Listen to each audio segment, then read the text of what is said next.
What's up everyone? Welcome to the channel. I hope you're doing well and thanks for stopping in. It's Friday night. I've had a couple beers. I'm off work all week next week for Christmas, so I figured now's the perfect time to make a video about 2025 music year in review.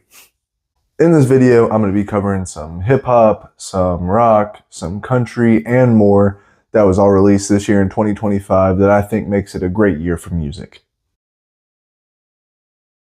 So I'm going to start off with hip hop because in my opinion, I think hip hop of all the genres I listen to regularly had really the biggest year. So I'm going to start with the singles that were released this year, and the first of the singles is Hollywood by YG featuring Shoreline Mafia. Now this is a dance track, a party track. It is by no means deep, but it is a great song.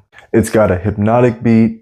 It's insanely West Coast, and it even takes a little shot at Joey Badass from this whole West Coast rivalry he had throughout this year. And speaking of Joey Badass, his single is up next, ABK, which stands for Anybody Killer. He's got a great flow on it. It's got a catchy chorus, and it's really just like a victory lap for Joey after his little back and forth with Daylight and Rayvon this summer. Next up, we have Clouds by J. Cole, which was released in the very beginning of the year, I think in like February. It's got a spacey beat, and J. Cole delivers with a masterful flow. And J. Cole, in my opinion, can flow better than really any rapper if the beat is right for him. And the last single I'm going to talk about for hip-hop today is Damage Control by an artist called Culture Jam featuring Wale and Pusha T. It's a short song, but I love the beat. It's got a great verse for both Wale and Pusha T. I think there's a whole album that goes along with this track, but it was released originally as a single. I haven't heard the rest of the album. And getting into albums, next up we have Let God Sort 'Em Out by Clipse, which is the great return of Clipse after 16 years since their last album. In my opinion, it is the hip-hop album of the year. It is one of the best albums of the year. It is just a phenomenal album. It's got great production from Pharrell, which brings it back to like the early days of Clipse. Really, they started off with Pharrell, so it just feels natural that they're back with him now. Next up, we have God Does Like Ugly by JID. Not quite as good as his 2022's The Forever Story, but still a great album. It's very versatile from track to track with a shifting melodic theme throughout the album. And the album is littered with great features from Clipse, Vince Staples, Earthgang, Westside Gunn, and more. Next up is Alfredo 2 by Freddie Gibbs and The Alchemist, which really came as a surprise. Normally I don't think of like follow albums or sequel albums to be, I don't expect them to be as up to par as the original.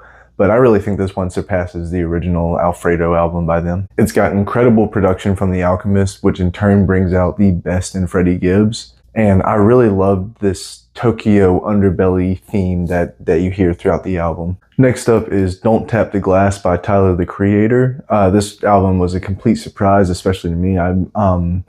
I don't follow Tyler like super closely, but I'm definitely a fan of his music. This is really a dance album where the production takes center stage and the lyricism and all that takes sort of a backseat.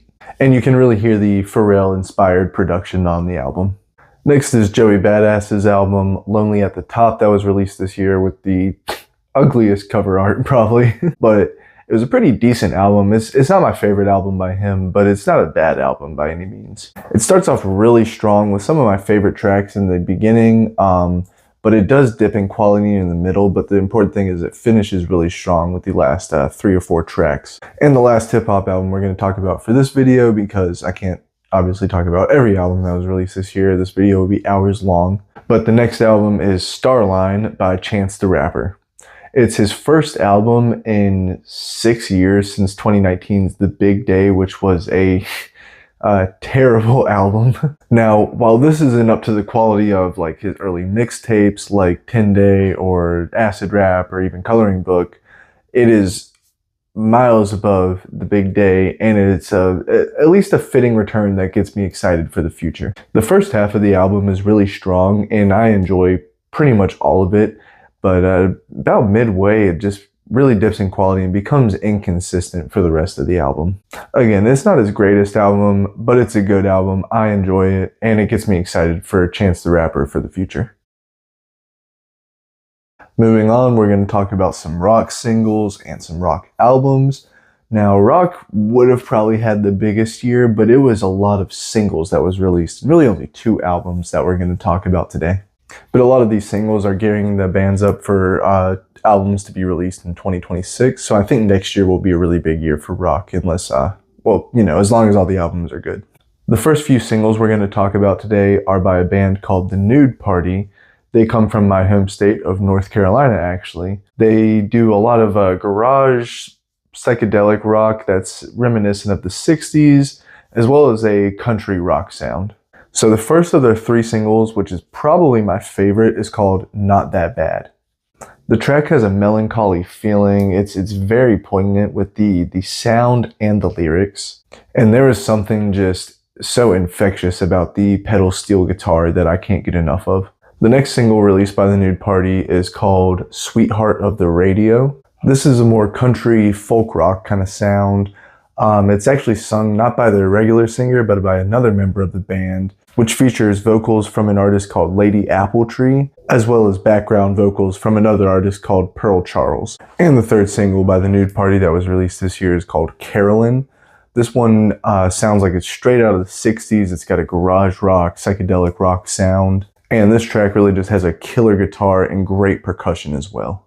Now, I want to make a quick note that some of these bands, including The Nude Party, but some other bands that I'm going to talk about as well, I think are still releasing singles, but they're a lot more recent, and I just haven't had time to digest them. But this is more just a year in review. I'm not trying to talk about their most recent. So next up, we have almost half an album's worth of singles released by a band called Together Pangea.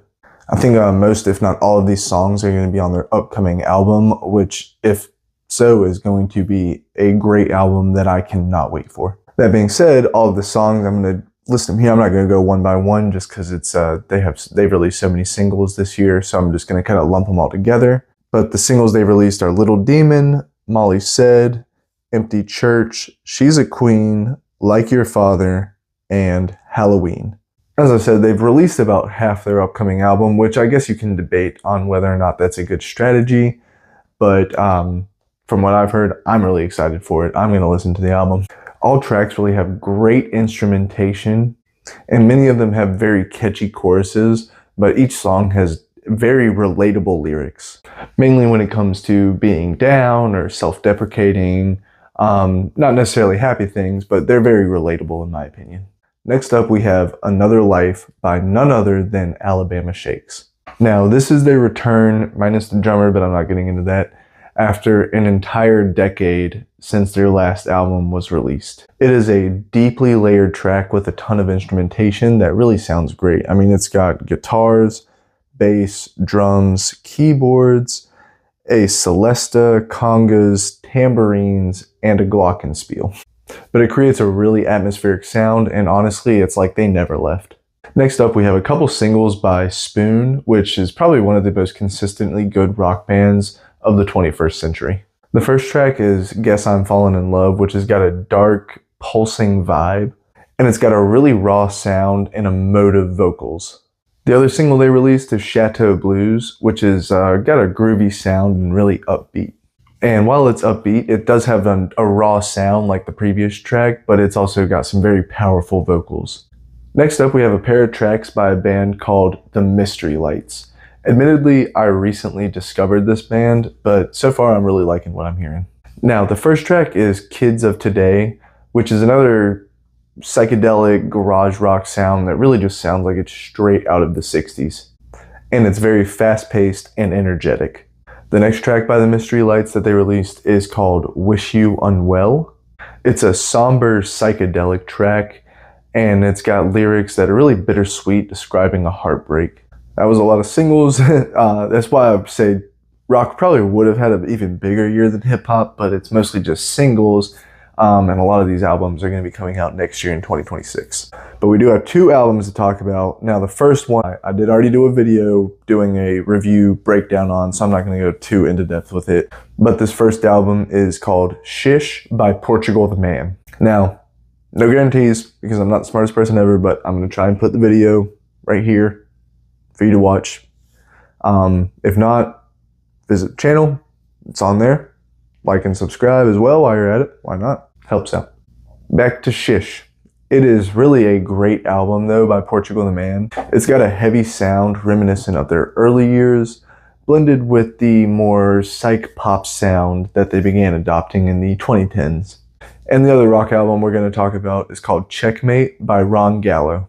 Now, I'm not going to lie, this one took a few listens to really grow on me because Ron Gallo usually has more of a punk rock sound. And this album is really stripped back compared to what I'm used to from him. And was just it's really acoustic and it's more in the folk territory. However, I do think it is a great album. It did have to grow on me, but sonically I think is very soothing, very mellow. Now we're going to move on into country, and we're going to start with a couple albums, and we're going to talk first about the album Snipe Hunter by Tyler Childers. Now this album is really like an Appalachian fantasy. Fuses grunge and garage rock as well as bluegrass elements, which creates a real unique blend of country. I also wanted to point out that I love the track Tirtha Yatra.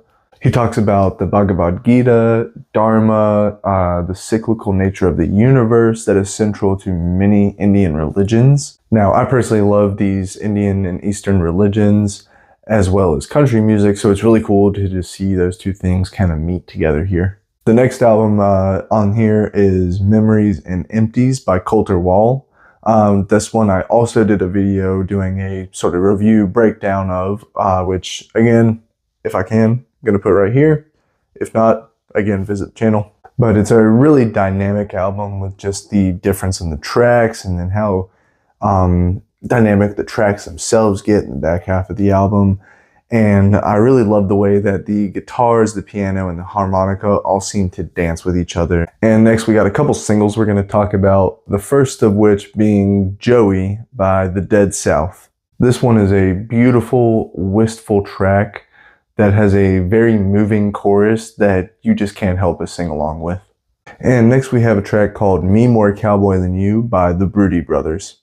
Now, this track is a critique of those cosplaying as working class, specifically blue collar, with such lines as, pretending they're welders and cowboys and such, buying old work gear from the exchange, you can tell their hands don't do very much. And, so if you see cowboy hats and boots, chances are it's on daddy's dime. And for this last section, I just called it Other because the two artists we're going to talk about really are all over the place in terms of genre that I can't really put them in one genre or the other. So we're going to start with the album Breach by 21 Pilots. It's a follow-up to last year's Clancy, and while it's not their best album, I think it's a really good album that showcases their unique blend of alt-rock, emo, pop, punk, and rap. And this album is actually the end of the ongoing conceptual storyline that began with their album Blurry Face. So it'll be really interesting to see what they come up with next. And finally, we've got 3 singles released by Gorillaz this year that all seem to follow this theme of like a sort of, I guess, dictatorship, where the first song is The Happy Dictator, followed by the second single, The Manifesto, and then the third one is The God of Lying. Now, one thing you kind of notice right off the bat with these songs is none of them are very singly, in terms of none of them are really radio friendly, which is usually the point of singles. But don't get me wrong, they're definitely each catchy in their own way, and they've grown on me the more I've listened to them for sure. The Manifesto is a long song, just over 7 minutes, and it really feels like it could be 2 songs, which they actually even did release it as in 2 halves. But it manages to feature a verse from none other than the rapper Proof. The Happy Dictator is probably, ironically, the most like radio friendly of all the 3. It's really an upbeat pop track that you could dance to. And The God of Lying might be my favorite. It's a real spacey track that just feels like a drug trip, and it is a great time. But there you have it. There's my 2025 year in review, going over the best, what I think were some of the best singles and albums across rap, country, rock, and whatever 21 Pilots and Gorillaz are. Obviously, I couldn't cover every artist that released music this year. Otherwise, this video would be insanely long, probably too long to even post. But these are some of my favorites, and I chose them because I really think that they just highlight how 2025 really was a great year in terms of music. But thanks for sticking around.